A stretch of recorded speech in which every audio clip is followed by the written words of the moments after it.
Hey all everybody, I'm going to show another video about some of the miniatures I collected. These are unpainted right now, but I'll make a future video of them fully painted. And I'll show a slideshow after that, before and after. Right now, just showing what I've collected. I'll be working on next for a little while. It's a total number 9 miniatures, are all done by Reaper Mini. Yeah, I'll put the links down below. One of them I bought at the Games HQ, which is a gaming store in Oklahoma City. The rest I just got directly from the website. So let's begin. Well, this one we got here. We have a Knight Templar. Very basic kind of guy. That's what I sort of like about him. You know, nothing too fancy or spiky about his armor. You know, just carries a sword. Actually, he's got 2 swords. He's got one over here, sheath and everything, and one Conan-looking sword. Very nice looking model. I like how basic he is. As long as I like the next one, I'll just put him back here. Baldwin.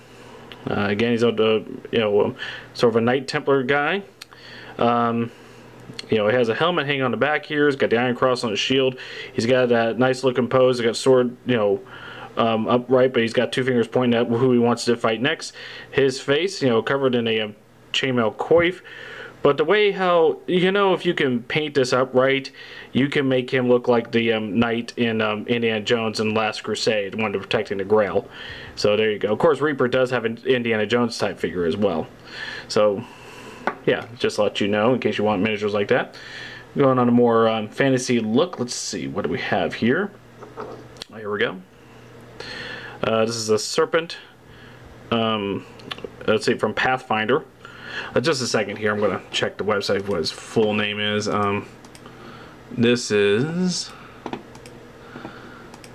Khavith Serpentfolk Evoker. That's what he is.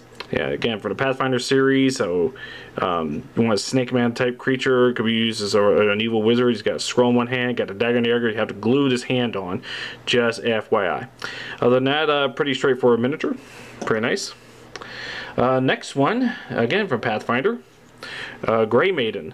I'm not sure, I don't know much about Pathfinder other than it's the, you know, D&D for those who like to play classic D&D and not like a miniature game strictly. But many people, it's gone, you know, very popular over the last few years.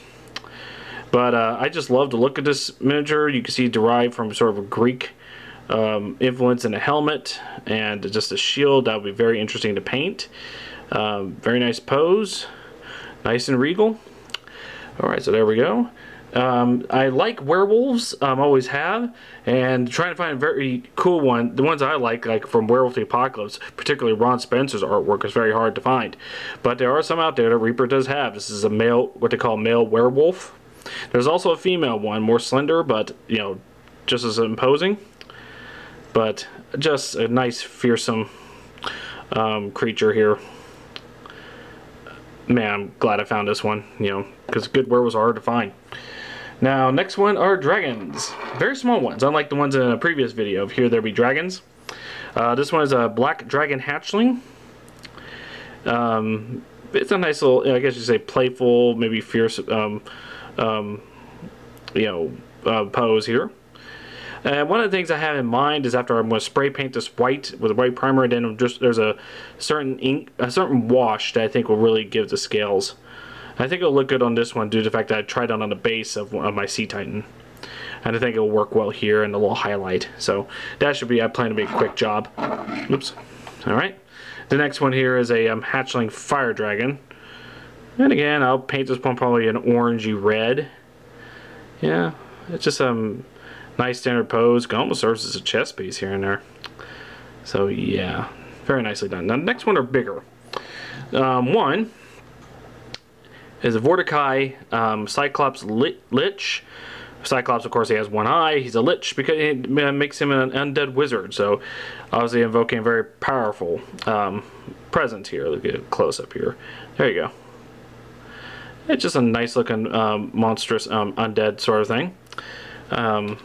I think you know, I think I want to paint him like I see some pictures of, you know, somewhat colorful clothing, grayish type skin, but definitely want to make that eye stand out a little bit, you know, make him quite imposing through that alone. But as you can see from standing to other miniatures, I'll get him standing next to him. You can see how tall he is. So there you go. And again, this is a Pathfinder figure here, so you can find it in Reaper's Pathfinder line. And the last one I found very interesting, Nephal Shadow Prince. Guess you could sort of give him that sort of angelic Lucifer type thing, or he kind of gives the impression of one that is sort of like an ocean god and all that. You can see him by a beach in atmospheric sunset, holding out his hand to call someone, or when he's summoned. Yeah, you can picture all sorts of things. It's just a very nice, very nice pose model. And you know, the picture that they example I found with him painted shows that, you know, he's a Shadow Prince, so they can't give him this dark charcoalish like black with highlights to it. I'm thinking a similar lines, but with a very dark green. I just want to see where that goes, but we'll see what happens after I painted it. So, and there you go. Here are all 9 miniatures I've collected, and hope to paint here and sometime soon, probably as early as next week. By the time I get this done, and we'll show you what happens. I'll show you before and after slideshow, and see how well they turn out. Thank you all for watching. I'm going to put the links down below to each one of these miniatures if you're interested in collecting them. And thank you all for watching. You have a nice day.